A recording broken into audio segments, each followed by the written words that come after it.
Telangana speaker నిర్ణయము party ఫిరాయింపుల సంబంధించినటువంటి ఎమ్మెల్యేల పైన ఇది రాజ్యాంగ వ్యతిరేకమైనటువంటి నిర్ణయం.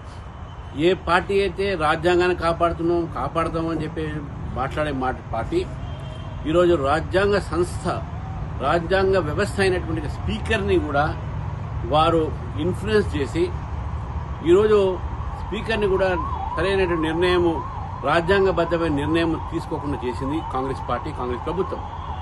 స్పీకర్ నిర్ణయం రాజ్యాంగ వ్యతిరేకం.